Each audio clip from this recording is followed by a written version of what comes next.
मंगल सिंह सुमन की इन दो पंक्तियों के साथ के संघर्ष पथ पर जो मिला, यह भी सही वह भी सही, न जीत में न हार में किंचित नहीं भयभीत में, संघर्ष पथ पर जो मिला यह भी सही वह भी सही, वरदान मांगूंगा नहीं वरदान मांगूंगा नहीं। श्रद्धेय रामदेव जी। हाथ उठा के मेरे साथ बोलेंगे, भारत माता की वंदे, योगेश्वर भगवान श्री कृष्ण चंद्र की, गीता ज्ञान की। आज गीता के 5151 वर्ष पूर्ण होने पर सब महापुरुषों के पावन सानिध्य में और आप सबकी गरिमामयी उपस्थिति में यह ऐतिहासिक कार्यक्रम हो रहा है, तो कुछ श्लोक तो गीता जी के आप अपने मुख से बोलिए सब। पहला श्लोक बोलेंगे मेरे साथ, धर्म क्षेत्रे कुरुक्षेत्रे। इसका मतलब भारत के लोगों को गीता आती भी है और वो जीते भी है। समवेतायुयुत्सवाः मामका पांडवाश्चैव किम अकुर्वत संजय कर्मण्येवाधिकारस्ते मा फलेषु कदाचन मा कर्मफल हेतुर्भूः मा ते संगोऽस्त्व कर्मणि योगस्थः कुरु कर्माणि संगम त्यक्त्वा धनंजय सिद्ध सिद्ध्यो समो भूत्वा समत्वम योग उच्यते। मैंने इसलिए ये कुछ श्लोक बोले, जी बोल रही है कि एक श्लोक और बोलो। परित्राणाय साधूनां विनाशाय च दुष्कृतां धर्म संस्थापनार्थाय संभवामि युगे युगे। ये गीता के कुछ श्लोक हैं जो आम भारतीय की जुबान पर और उसके हृदय में, मन मस्तिष्क में, प्राणों में, आत्मा में गूंजते रहते हैं।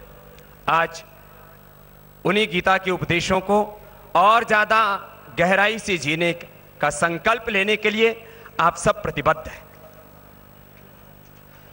दुनिया में जितने भी धर्म हैं, मजहब हैं, मत हैं, पंथ हैं, उनकी जितनी भी शुभ प्रेरणाएं हैं, उन सब का मूल ज्ञान का स्रोत गीता है। मैं किसी ग्रंथ के कालखंड पर नहीं जा रहा हूं, एक बात कह रहा हूं। जो गीता में सारे वेदांत का, सारे ज्ञान विज्ञान का जो निष्कर्ष है, वो भगवान श्री कृष्ण के मुख से उच्चारित हुआ। और हम सौभाग्यशाली हैं कि हमने उस भारत भूमि पर जन्म लिया जहां पर सृष्टि के आदिकाल में वेदों का उपदेश हुआ, जहां कोटि कोटि ऋषि मुनियों ने उन वेदों के ज्ञान को जिया, और जिस धरती पर योगेश्वर भगवान कृष्ण का जन्म हुआ, गीता का उपदेश हुआ, उस पर हमने जन्म लिया। यहां हम हिंदू कहलाते हैं, मुसलमान, सिख या ईसाई, हम सब हिंदुस्तानी, हम सब ऋषियों की संतान हैं, हम भगवान कृष्ण के वंशज हैं, हम उन पूर्वजों की परंपराओं के संवाहक हैं, उनके प्रतिनिधि हैं, उनके प्रतिरूप हैं। और इसीलिए आज सब हिंदू, मुस्लिम, सिख, ईसाई, सब हमारे भाई बहन यहां पर एक अपनी आस्था व्यक्त करने के लिए, गीता के ज्ञान के प्रति, अपने पूर्वजों के प्रति आदर व्यक्त करने के लिए यहां पर आए हैं। पुरखे हम सब के एक हैं और हम उसी पावनी शाश्वती ज्ञान परंपरा के संवाहक। गीता का ज्ञान हमें पुरुषार्थ सिखाता है, गीता का ज्ञान हमें पौरुष देता है, और गीता का ज्ञान हमें पराक्रम से भरता है। हतो वा प्राप्स्यसि स्वर्गम जीत्वा वा भोक्ष्यसे महिम तस्मात् त्वम् उत्तिष्ठ। उठो, जागो, अपने स्वधर्म को पहचानो, अपने राष्ट्र धर्म को पहचानो, अपने मानव धर्म को पहचानो। और मानव धर्म की, विश्व धर्म की कोई मूल प्रेरणा कहीं से मिलती है तो गीता है। और इसलिए जीवन में पुरुषार्थ, जीवन में पौरुष, जीवन में पराक्रम को भरना है, तो जैसा कि हमारी श्रद्धामयी बहन ने आपको एक बात कही कि 2 श्लोक रोज पढ़ना, मुझे लगता है आज ये संकल्प लेकर के जाएंगे।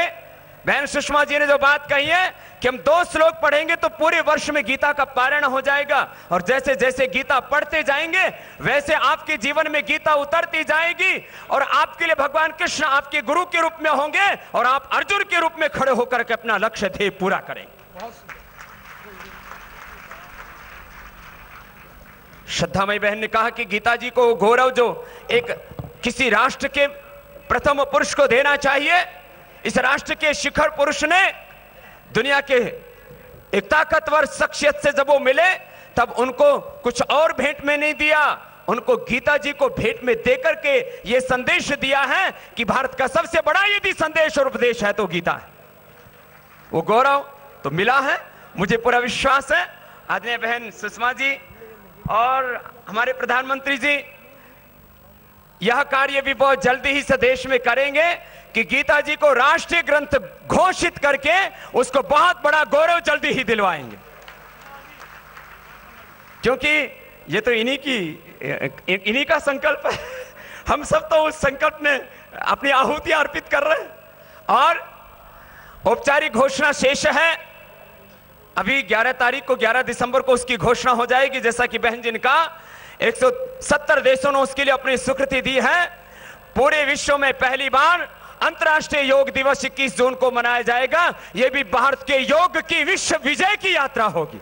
भारतीय योग और अध्यात्म की ऋषि संस्कृति की यह विश्व जी यात्रा और योग के द्वारा पूरे विश्व को एक सूत्र में परोना। अध्यात्म का तो सार ही है एकत्वम अनुपश्यता, एको वसी सर्वभूतंतर आत्मा, एकम सद विप्रा बहुधा वदंती। और गीता जी का भी तो यही उपदेश है, यो माम पश्यति सर्वत्र।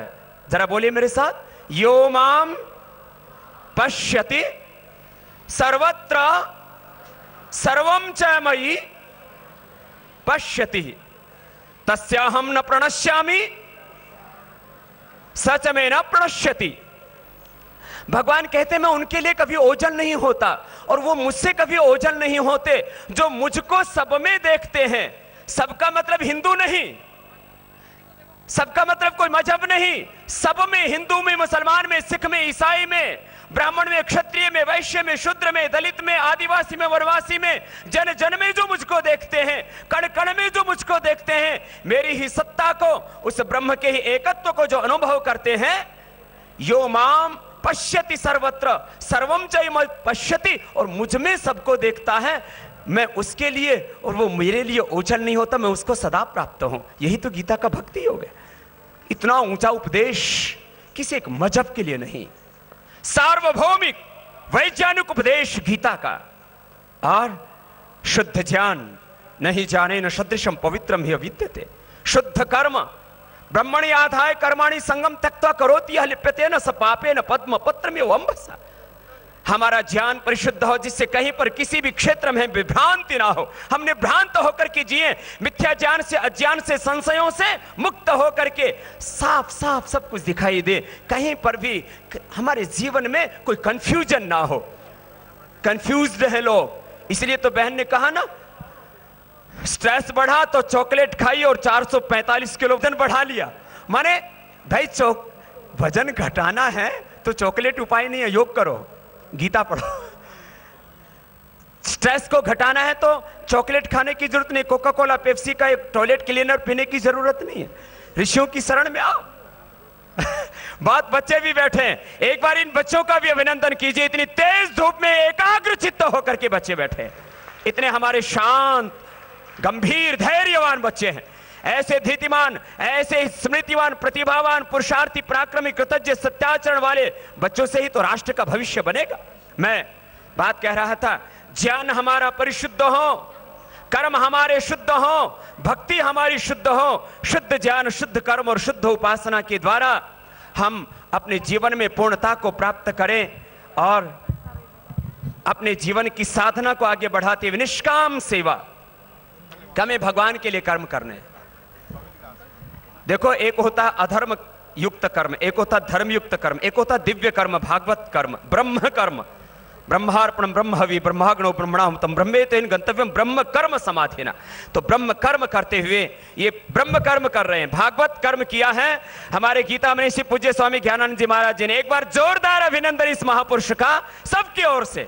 हम सब इनको बधाई देने के लिए, अपनी शुभकामनाएं संप्रेषित करने के लिए ये जो यज्ञ कर रहे हैं गीता ज्ञान का, उस सब में हम अपना जो है समर्थन ही नहीं, अपनी सबकी सदेच्छा ही नहीं, हम सबकी समष्टि की एक सद्भावना उनके साथ व्यक्त करने के लिए हमारे संत समाज के गौरव, मेरे लिए तो पिता तुल्य गुरु तुल्य पूज्य स्वामी गुरुशरण जी महाराज जी, हमारे परम श्रद्धेय जगत गुरु वंदनीय पूज्य दिव्यानंद जी महाराज जी, हमारे शंकराचार्य जी महाराज जी, पूज्य हमारे रमेश भाई ओझा जी, देश के हमारे संत परंपरा के शिखर पुरुष यहाँ पर आए हैं।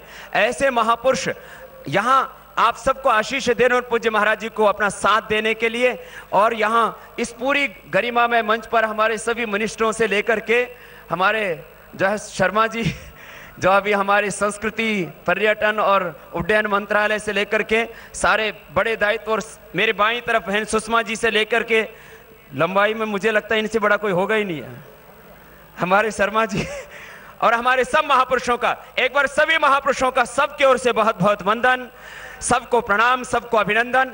मुझे आज यदि आगे न जाना होता तो मैं पूरे समय बैठता, लेकिन अभी क्योंकि मुझे यहाँ मुरादाबाद में कन्याओं के गुरुकुल के कार्यक्रम का, उनका एक गुरुकुल का निर्माण का कार्यक्रम है, उसके लिए जाना है, उसको समाज को अर्पित करना है, इसलिए प्रस्थान करना पड़ेगा, अनमने मन से जाना पड़ेगा। मैं एक बार पुनः सब महापुरुषों के प्रति अपनी श्रद्धा व्यक्त करते हुए, और आप सब जो इस भगवान के इस ज्ञान को अपने जीवन में धारण कर, ये वैसे शॉर्ट फॉर्म है जियो, लेकिन गीता जियो नाम भी अच्छा है, मैंने गीता को जीना है उस संकल्प के साथ ही अनुष्ठान चल रहा है। मेरा बहुत बहुत प्रणाम, बहुत बहुत अभिनंदन। हमारे पूज्य भाई श्री को, रमेश भाई ओझा जी को, उनका संदेश, उनका आशीर्वाद। वसुदेव सुतम देवम कंस चाण